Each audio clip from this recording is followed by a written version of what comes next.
یو ځل بیا په آنلاین لرنینګ یوټیوب چینل کې زه عباد الله نورستاني تاسو ټولو ته ښه راغلاست ویم. د تل تفسیر په روانه د انګلیسي شپږ ویشت تورو په لړۍ کې نن زموږ موضوع د جی توري دی. په انګلیسي کې د جی توري مختلف ډول اوازونه ورکوي او یو څه ساکنوالي قوانین هم لري. که غواړئ چې د جی توري په اوازونو او ساکنوالي باندې پوه شئ دغه ویډیو تر پایه وګورئ. شروع کوو د نن ورځې په درس باندې.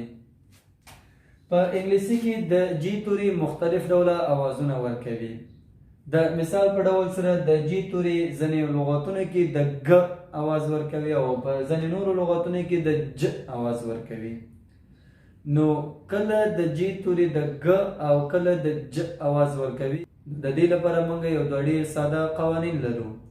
لومړی، هر کله چې د جی توري د آی ای وای څخه مخکې استعمال شي نو د جی اواز عموما ج اوسي.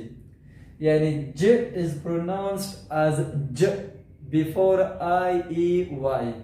یعنی کله چې په یو لغت کې د آی ای وای څخه مخکې د جی توري راغلی اوسي نو موږ د جی توري اواز عموما ج ورکوو، ج تلفظیږي. دلته یو یادونه باید وکړم، دغه قوانین چې موږ اخلو دا عموما 95% د اپلای کېدلو وړ دی. یعنی دغه قوانین هم ځینې وخت کې یو څه استثناءات لري، یعنی هر وخت دغه خبرې صدق نه کوي. هر قوانین چې زه په دې ویډیو سلسله کې تاسو ته ښیم دا عموما 95% رښتیا یا هم صدق کوي. ځکه په ځینې مواردو کې دا بیا د اپلای کېدلو وړ نه اوسي. نو کله د جی د ج اواز ورکوي، هر کله چې د جی څخه وروسته آی توری یا هم ای توری او یا هم د وای توری راشي، د ج اواز د جی توری اواز ج اوسي. لکه د مثال په ډول سره که تاسو دلته وګورئ د جی څخه وروسته آی توری راغلی دی، نو دلته موږ دا جی توری ګاب نه تلفظوو بلکې جی تلفظیږي. جاینټ، جاینټ.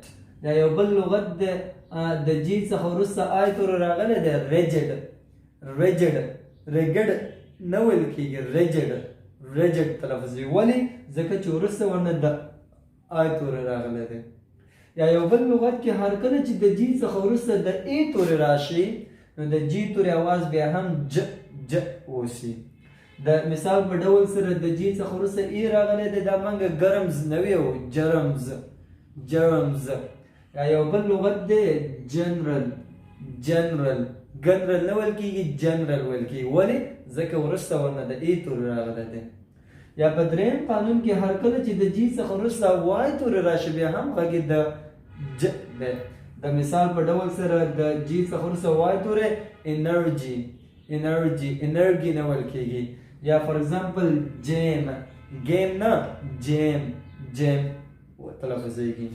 نتیجتا د جی توري څخه وروسته که چیرته آی ای وای توری راشي د جی اواز عموما ج اوسي. دویم، هر کله چې د جی څخه وروسته د دې درې تورو څخه علاوه دغه باقي مانده درویشت تورو څخه کم یو تور استعمال شوی اوسي نو د جی اواز بیا گ گ تلفظیږي.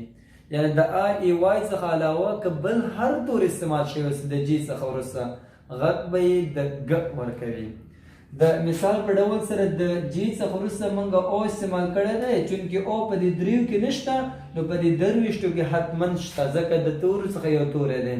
نو دا به جول نه ویل کېږي، ګول تلفظیږي، ګول، ګول. یا یو بل لغت د یو استعمال شوی دی، نو یو په دې دریو کې نشته، په دې درویشتو کې حتما شته، نو موږ ګن تلفظوو، نه جن. یا یو بل لغت د موږ سره جریټ نه ویل کېږي، ګریټ، ګریټ. ولې؟ چې وروسته ورنه د آر توری راغلی دی او آر توری په دې دریو کې نشته او په دې درویشتو کې شتون لري. او یا هم که چیرته د جی توري څخه وروسته هیڅ توری استعمال شوی نه اوسي، په دې معنی چې په یو لغت کې د جی توري وروستی توری اوسي، نو په دې حالت کې بیا هم د جی توري خپل غږ گ ورکوي. د مثال په ډول سره هاګ، هاګ، حج نه ویل کېږي، حج. یا یو بل لغت د باغ، باغ، دا بیج نه ویل کیږي. یو بل لغت دی مثال په ډول سره فلګ فلج نه ویل کیږي. ولې چې دا وروستی توری او د دې څخه وروسته کم توری شتون نه لري، نو لهذا دا موږ سره د ګ اواز ورکوي. راځو د جی توری ساکنوالی ته. جی توری یو ساکنوالی قاعده هم لري او هغه دا چې هر کله چې د جی توری د ان توری څخه مخکې استعمال شوی اوسي، یعنی یو لغت کې د جی او ان توری یو ځای سره استعمال شوی اوسي، نو موږ د جی توری اواز له منځه ورکوو یا هم په ساده اصطلاح جی توری خپل غږ نه افاده کوي. د مثال په ډول سره ساین، دلته جی څخه وروسته د ان توری یا د ان څخه مخکې جی توری شتون لري، دا جی خپل اواز له منځه ورکوي. سایګن نه ویل کېږي، ساین. یو بل لغت د جی نه وروسته ان یا د ان څخه مخکې د جی توری شتون لري، فوریجن نه ویل کېږي یا فوریګن نه ویل کېږي، فورین. او داسې نور ډېر زیات مثالونه شته چې د جی څخه وروسته چې ان توری راغلی اوسي یا ان څخه مخکې چې جی توری استعمال شوی اوسي، جی توری خپل غږ له منځه ورکوي. دا اوس زموږ د نن ورځې د جی اړوند یو څه وضاحت. د یادولو وړ ده چې په راتلونکي ویډیو کې به موږ د جی ایچ توری په غږ باندې او ساکنوالي باندې غږیږو. تر راتلونکي ویډیو پورې له موږ سره اوسئ. زموږ یوټیوب چینل سبسکرایب کړئ او خپل ملګري ورته را دعوت کړئ. مننه چې له موږ سره یاستئ او زموږ آنلاین سرویس تعقیبوئ. تر بیا ښې چارې او د بیا لیدو په هیله.